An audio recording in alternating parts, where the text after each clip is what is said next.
Hello, everyone. Welcome back to the show. My name is Dan Hafner. If you're watching this episode, you might see an interesting new look. We're trying this as a brand new immersive look. Zoom has these really cool new filters, which is kind of neat. So I'm joined by my guest, Sonia, who I'm going to introduce in here in a second. And we're kind of like in a little cafe type of area here. So if you're just listening to this, I highly encourage you. You're missing out on like half the show. It's kind of awesome. Spotify has video podcasts now. You can watch us on YouTube. You can watch us anywhere else. So anyway, that's my little plug for the show. So if you are watching this or listening, please rate, review the show. Any kind of shares, any kind of ratings, reviews really helps the show grow, helps us, reach new people, grow the show reach, anything like that. So wherever you're listening to this or watching this, please take that time to either subscribe, like, rate, or review the podcast or show. All right. Thank you so much for that. Really appreciate it. And welcome Sonia Couto to the show. She is a female tech entrepreneur. She's going to show us or tell us a little bit about her story and ventures in this wonderful world of technology that we so much love. So, Sonia, welcome to the show. How are you? I'm good. Thank you for having me. Yeah. Welcome to Dan's Cafe here. It's kind of a fun thing. Like I can look over here and talk to you, right? Oh, So I wish I had a coffee right now. I know. Um, so tell us a little bit about yourself, Sonia. Tell how'd you get into this? What kind of ventures have you done? Like tell us more about you. Yeah, so I live in Toronto, Canada. I was originally born in Portugal. I moved to Canada when I was 10 years old. And my career started out in the accounting operations space, mostly around manufacturing. So I worked in that space for quite a few years. And I got into tech by an accident. A recruiter basically reached out to me, telling me there was a tech company that wanted some accounting operations work. So I interviewed, got the job, and that was my foot in the door to tech. And I didn't know anything about the space. I was very lost in the first couple of months, but I'm very tenacious and I like to learn. So I'm very curious. So I started very quickly asking questions, talking to the developers, the marketing team, and getting involved in things that had nothing to do with me.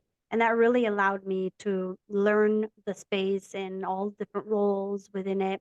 So after a couple of years, I was pretty, well versed in the tech space. And then the company that I had been working for, actually, the original founders, after I had been at the company for over 10 years, got promoted into different areas, actually decided to sell the company. And we got bought out by one of our clients at the time. And because I had been at the company for so many years, I had been involved in every role of the company. I knew all our clients. I was involved in two startups that had just started out, that were part of that company. So they asked me to run the business, and so the founder of that company left, and I got left with everything that went along with it, including these two startups that I had been part of the founding team. And at this point, all of the founding team had left the company. So I was left with these two products that I had to make the decision, do I shelf them, scrap them, or what do I do? So I Wow. decided to take these two products and basically rebuild them and relaunch them properly, because I just didn't feel like they had been executed to their full potential. And so I started working on that. I launched Menusano, which is a nutrition analysis software, sort of my baby.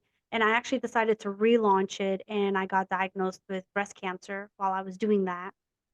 So, it is in the, health, space, and so, I was going through that journey, so it made me even more passionate about the product. I continued working during my journey, which was really good for me, but I launched a product during that time, and it's now a global company. We're selling it all over the world. It's actually doing really well in the market. We have a couple of large competitors that we're head and head with now, so it's a product I'm really proud of. So yeah, that's sort of me in a nutshell. Wow. Well, what a story, especially when you throw in the breast cancer on top of all of that. Like Yeah. good. We're glad you're here. We're glad that you're all right. And I mean, it's um Good for you. I mean, that's really, really, really amazing story. So, and it sounds like to me, like I'm curious. I mean, there's a lot of different tangents I could go off of that. I'm curious, when it came to this stage where you said you had these two products that the founding members had kind of gone away and you were left with these two. um I mean, tell what was going through your head at that point. Like, what were some of the decisions you had to make? What were some of the things you were up against? Were you thinking maybe I'll just go all in with one, or maybe I'll lay them both down? Why did you decide to do both? I mean, take us through what was going on in your mind at that point. Yeah, so I was part of the founding team when we started these products, Oh, and gotcha. Oh, it was one of them actually, which wasn't Menusano. Field Eagle is the other product, which is in the oil, gas, mining, construction space. I was a little bit more passionate about that product instead of Menusano. But I actually shelved Menusano for about a year just because I felt like what we had done so far to date didn't hit the mark, and the actual product, once I was able to get into it and really see it, I didn't think that it was ready to be in the market, and if we had stayed in the market with it and had substantial growth, the product would not have been able to sustain that. mhm. So I decided to shelf it and I focused on Field Eagle for a little while because Field Eagle was a enterprise system that was allowing companies like industries like mining ability to collect data out on the field without having internet access. It eliminates basically paper and pen, and it allows companies to do inspections on site or collect data on site. And I was very immersed in that product because I was working with a very large mining client that I was managing. And so that product was something I was passionate about. I think I made the right decision in shelving Menusano at the time that I did because everything I did with Field Eagle was a learning process to make Menusano even better. So when I finally decided to get back to Menusano, one of the things we learned early on with Venusano was that we had built something that clients didn't want, or the industry we were selling to did not want. Because at the time, there was a fear that if people went to a restaurant and they knew what they were eating, they would not want to go back and eat there. Hmm. So when I decided to rebuild the product from scratch, built it as a true SaaS product, I went and reached out to public health because I knew that the government of Ontario was looking at implementing some things to reduce the health bill due to the high rise of diabetes. So after, some connections and reaching out, we became part of a pilot project in Ontario called the Diner Savvy program, which was a program that was put together by the Ontario government that would allow them to test if they were going to mandate calories on menus.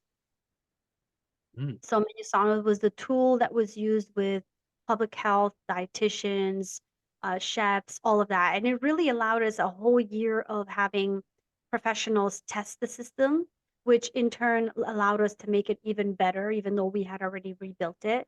And then after that pilot was done, we now had a client base because now legislation went into place and restaurants needed to um, provide calories on menus. But it actually turned out during COVID, we discovered that restaurants were not our business. It was actually food manufacturers. And now we've grown the business 80% into food manufacturers globally. So the product's done really, really well. And it was all based on, me making the decision to shelf it just for a little while until I could regroup my thoughts and really put a well sound strategy around how we could relaunch and get a client base out of this product. And that was also learning from the other product, which is a lot bigger and has a lot more demand, and the technology behind it is a lot more diverse. But it was a hard project for me to be on, but it taught me a lot of lessons. And so yeah, that's sort of like I know they're completely two different products, so it was hard to switch back and forth. But I'm good at multitasking. I know a lot of people say they're not, but I am. I try. So yeah, it was just a matter of figuring out what I wanted to do, how I wanted to relaunch, what I didn't want to do that had been done in the past. And I do think that in the past, a lot of decisions were made by a team that was being reactive based on we have a fantastic idea, we can make $1 million. And when I took over, it was like, yeah, we have a great idea, but we didn't do enough of the research and the work to figure out how we're going to take this to market, how we're going to launch it and market it. There was all this work that needed to be done that had not been done prior. Wow, very, very interesting. Yeah, it sounds like it was almost like kind of done backwards, right? Like you said, like what you just said there at the end, it was like we had this idea, but then we figured there wasn't like I've talked about on this show before. Some of you who listen regularly will see this, like they went about it wrong, right? Which is okay, like that happens. But that's really, really interesting. And I like this idea that you brought up of shelving ideas.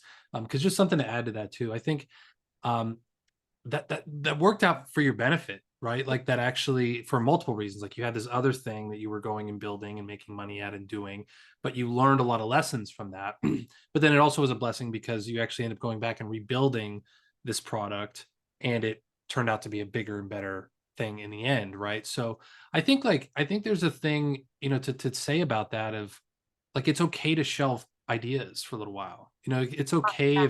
if things take a back seat, or if to relaunch and rebrand things. I think at least in my experience, I think a lot of people get hung up on speed, speed, speed, go, go, go, launch, launch, launch. It's like this world we live in, just like the hyperactive social media stuff, like the startup stuff. It's all about the sexy, numbers of how much can you raise and how much can you do and how many, whatever.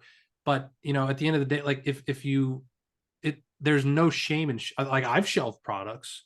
There's a product right now I'm sitting on that I'm like, yeah, I've this has been on the shelf for like 2 years almost, um, and there's one I'm getting ready to launch here in a couple of months that was shelved for a couple of months last year. So like that's okay, and that's really, really interesting that you kind of went down that path. So it's very, very cool. That's a really, really neat thing. So okay, so I'm curious now, like when you went back and you rebuilt stuff and you got ready for another launch again, what type of things did you do differently? Like did it sounded like you had like a little bit better of the product, you kind of focused on different, you kind of changed your target audience for the SaaS, right? It's like, hey, instead of going after this target, we're going to go after this target. So did you employ any like different growth strategies? Did you employ any different marketing tactics to then grow this and launch this a second time? Yeah, so the first time around, we had marketed for B2B and B2C. So the second time around, I decided not to do the B2C and we decided to be just a B2B company, Um, which totally changed our marketing strategy. B2B is very different than B2C. yeah. Social media doesn't work as much, you have to go about it very differently. And then I decided to completely scrap the old product and rebuild it from scratch. So we changed the technology, we made it true SaaS, but we also implemented some AI. In the past, one of the struggles we had with the product was we're using government source data in our product. And so this data is data that we use that's available by public health. But it's very messy data. It's not well organized. The search is funky. So when I decided to redo it, we decided to implement some AI to organize that data for our users and make it better. So rebuilding the product made it a lot more sophisticated based on what we had learned. And then when we pivoted to food manufacturers, we built all of this functionality that's focused on how they run their business, how how they make and prepare food and package food so that we could provide all the labeling that they needed. So when we relaunched, it was also a pivot and it was very focused on the industry that we wanted to go to, which was food, but 80% manufacturers. We were still catering to restaurants and we have like cannabis labels and we have keto, we have all kinds of stuff, but we knew that this was our target, which was food manufacturers, and so we targeted the product for that space. Now, we're always building new features, we have a product roadmap and things like that, but it was very vital for us to do that at the time.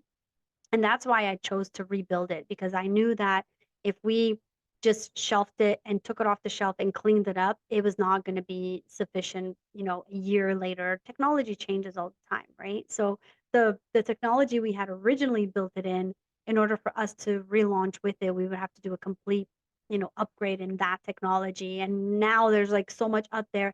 And we've also built it with like an infrastructure that can withstand updates and building modules and things like that. So I feel like rebuilding it and relaunching it made sense because it gave us the opportunity to completely rebrand in the B2B space, bring in new technology, make the product better. I mean, one of the things that I get on a regular basis feedback from our customers is that they love the fact that the product is really easy to use. And Mm. that's because when we did the relaunch, we actually went into facilities and we worked with the people that were going to be using the product to see how they wanted to use it. Prior, we had this great idea. We said everybody's going to want this, and we built it based on our understanding of it. So, taking a step back and really having time to think about who's our target audience, learning more about that space, being involved in those industries so we knew how to speak the language, and going in and understanding their workflows gave us way better market share for the product. Yeah. No, that all makes sense. Very, very very interesting dynamic there. I like that. Very cool. Well, thank you for that. Okay. So I want to shift gears a little bit so we have time to cover all this. So um this isn't really something I talk a lot about on the show. I mean, I've actually been interviewing a lot more um just like a more diverse like type of avatar or person on the show, right? But especially like speaking of rebuilding and stuff, like we're talking with we met on a platform called Podmatch. So if you guys want to check that out, podmatch.com. Shout out to Alex is coming on the show. He's the founder of Podmatch soon. And they went through a whole rebuild of this. So I'm really excited to dive into how that whole process went. So for those of you listening, stay tuned for that. That's gonna be a really fun one. um, but you say it in your PubMatch profile, you're a woman in tech. Like it's a male dominated industry. But yet you've been able to succeed, to stand out. It's not like you're the only woman that's ever done this, but you're definitely kicking ass, and good for you. And that's awesome. So was there anything that you could pass on to anybody listening to the show, or like any piece of advice or anything that's like other than like, hey, yeah, don't give up or don't quit, like anything specific in this industry at all? Honestly, this is a topic that gets brought up with me every single time I'm on. And there's always like there's different viewpoints and opinions and things like that. And I'm pretty straightforward with it. Like I don't think there's a particular reason why I got into tech. Yes, it's a male dominated space. And to be really frank, I don't think I would be where I am if it wasn't for the males supporting me and giving me the platform to grow and learn.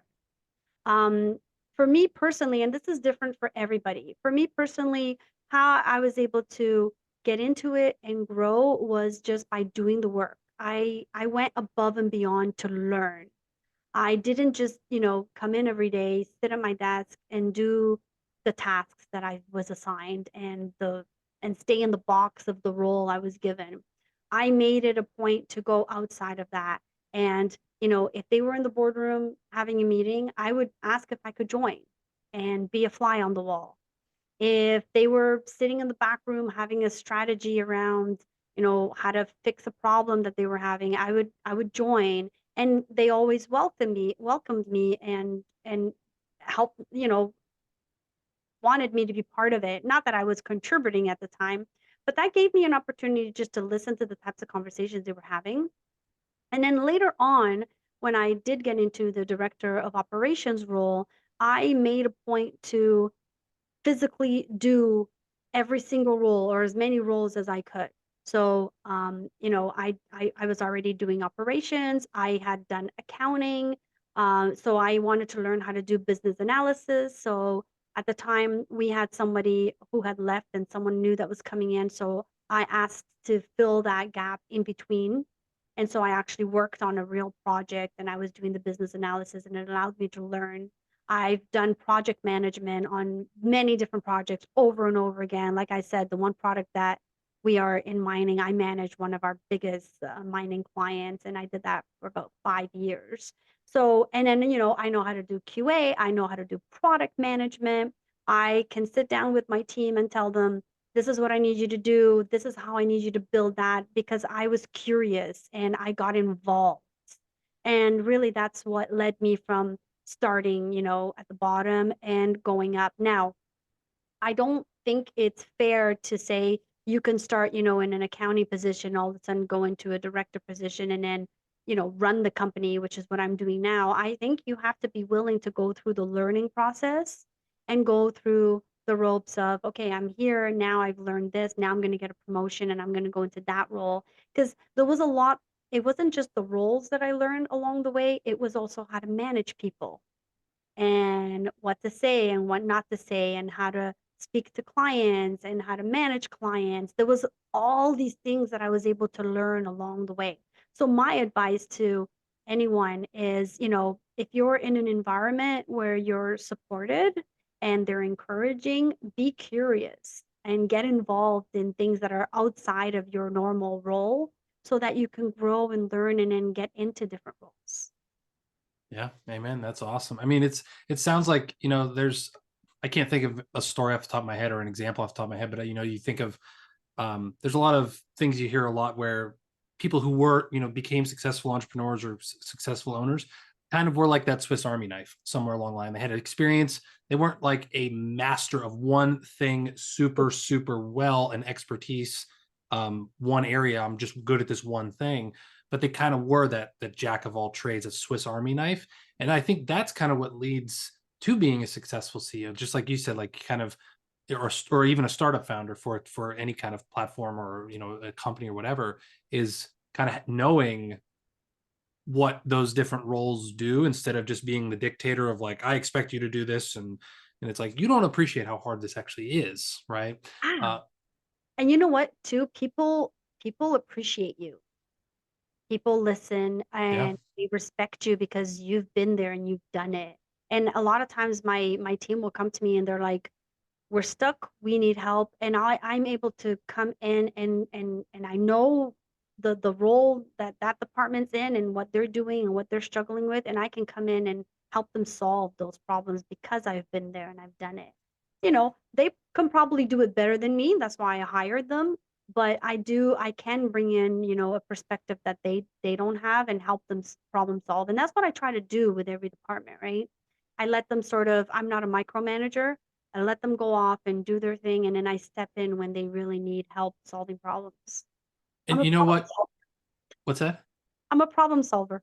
Well, that's you couldn't have made a better segue for me to my last question. That was my last, well, not my last, my next question was, this concept of problem solving. You mentioned this on your Podmatch stuff. It's, can you explain to us like your personal process at least? Maybe there's a different process for different departments and larger people problems, but you've obviously faced a lot of complex challenges over the course of your career, whether it was building a new product or relaunching a product, or I can't even imagine the details of the oil and gas software and like all the different stuff. Like there's probably a lot that goes into it.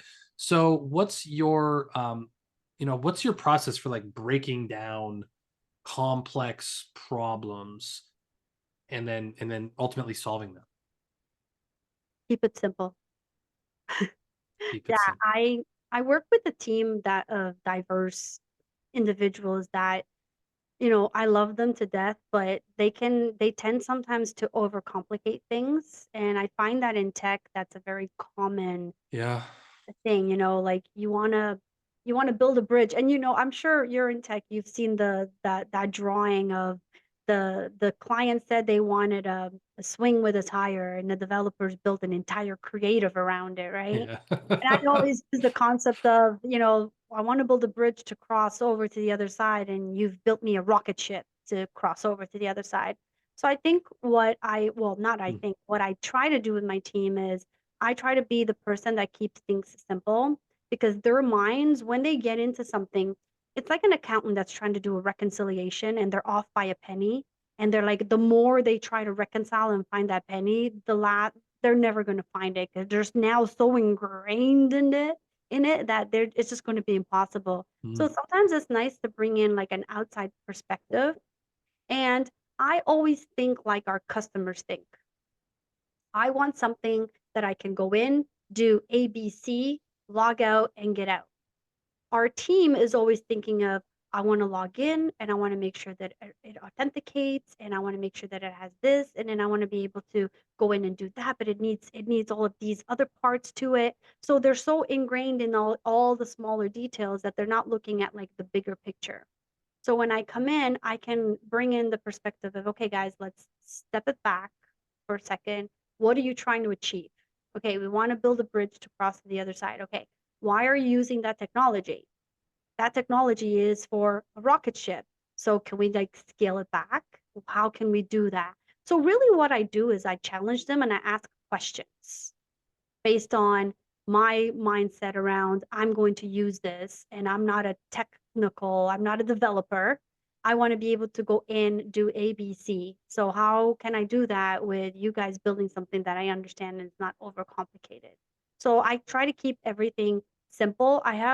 I sometimes my team hates me, but sometimes when they're overcomplicating things, I'll put stuff all over the office that says keep it simple or think like a client or don't overcomplicate it just so they can think about that process. But that's really my thought process. I'm always keep it simple, take a step back, look at what we're trying to achieve and what we've done and how can we scale it back and keep it simple. I mean, I know development is not as easy as I'm making it sound. I do sound sometimes like I over keep I like some people overcomplicate. I make things a little bit over like it's too easy, but I do think going into it with a simple, like especially for startups, like if you pick the wrong technologies to build like an MVP or something like that, it could end up costing you so much more money. Like an MVP should take you 3 to 6 months to build and get to market, right? So if you pick the right technologies, it's going to keep your costs low. Like, should you go with Azure, right, for your MVP? Azure is not cheap, right? Maybe not yet. Maybe we build a platform based on something completely different that's only going to cost us a little bit just so we can launch the MVP, get it to market, start getting client feedback. And then when we rebuild based on what we've learned, now it can be more robust, right? But you don't have to build something so robust right from the get-go because there's cost implications with that as well, not just overcomplicating it, but all that other stuff, right? And then when you're stuck to a particular technology or platforms or whatever it may be, your product's going to be around for the next 10, 20, 30 years. I have seen companies drop clients because they now have to bring up their prices because they're stuck on these platforms that they've built in and they're losing clients by the thousands. I'm actually going through a competitor of ours that's doing that now.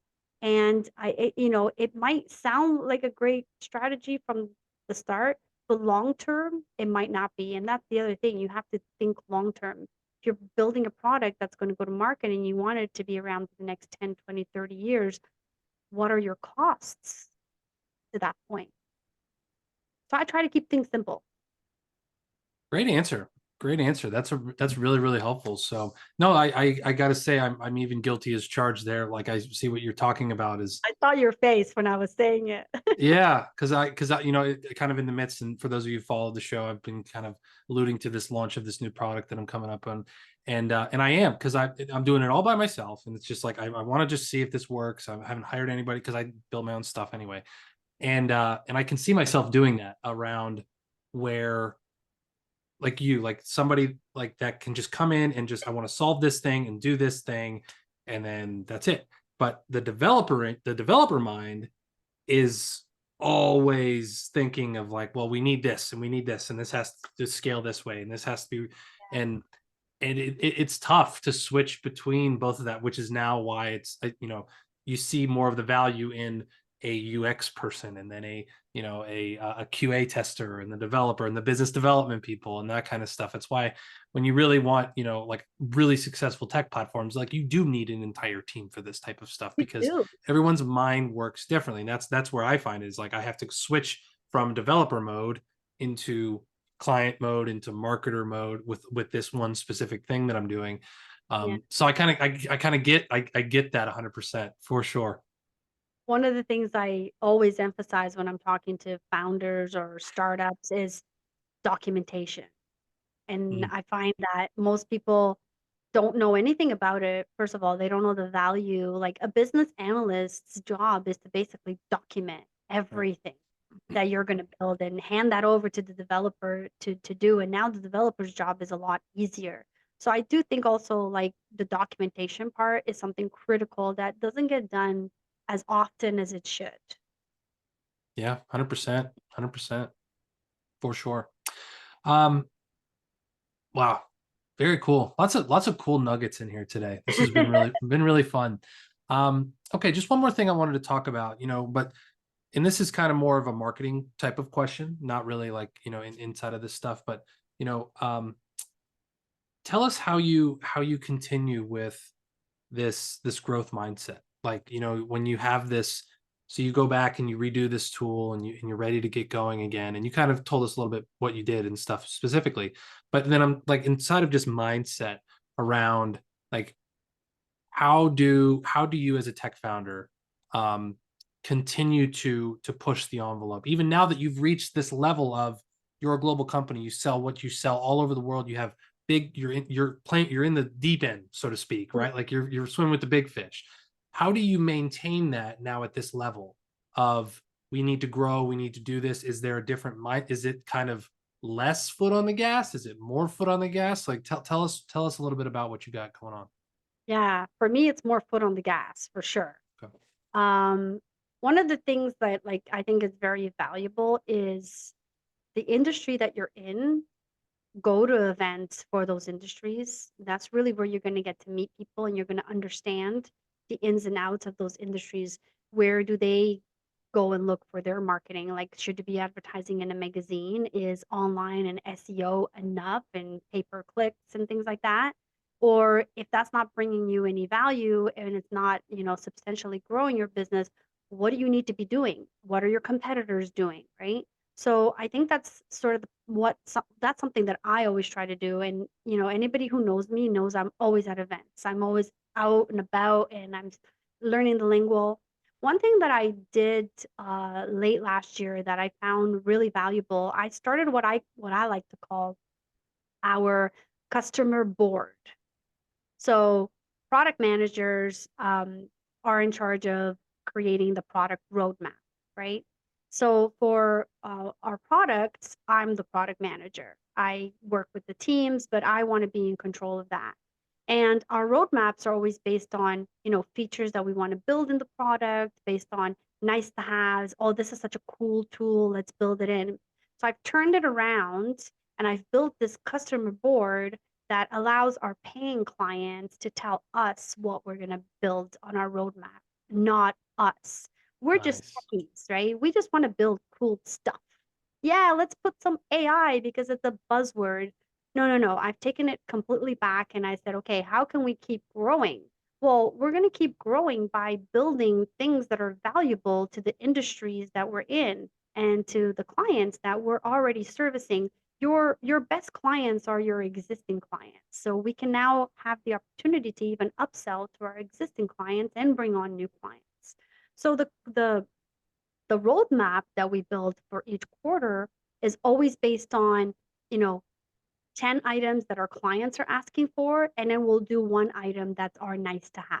That's going to, give the product some what I call fluff, right? So it could Hmm. be AI to make it easier for the client. But at the end of the day, if we build an AI tool that's going to make search functionality easier, does that really bring the client value, or is it having this one piece that they just click a button and it does what they need, right?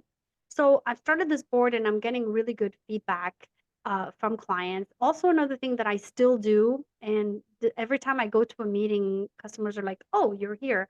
I try to attend all of our demo meetings with our salespeople.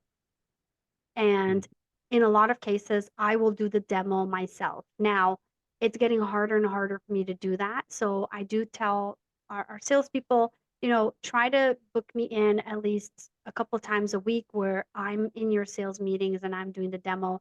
And that's because I want to hear what customers are saying. I want to hear the feedback of what they said of the demo. Were they looking for something that we didn't have? And whenever I show up to these meetings and they introduce me, customers are like, "Oh, you're the founder of the product and you're here." And I'm like, "Yeah, I want to be engaged and I want to know what you're thinking." And they really appreciate that because then there's a person behind it. But I Yeah. think it's really, taking the time to understand what our customers want, not just building cool tech. That's a really cool idea. I like this customer board idea. I mean, so just like a more logistical question inside of that, like how do you get that from clients? Is it just you being observant in those meetings of, hey, they say they want this, they want this, they want the other thing? Is it like an actual thing in the software where they can submit a feature request? In Combination of all that. Okay, We okay, have something in the software where they can submit the submissions. Then there's the meeting. So our salespeople will take notes of things they're looking for and send it to me. I'll take it from the meeting as well.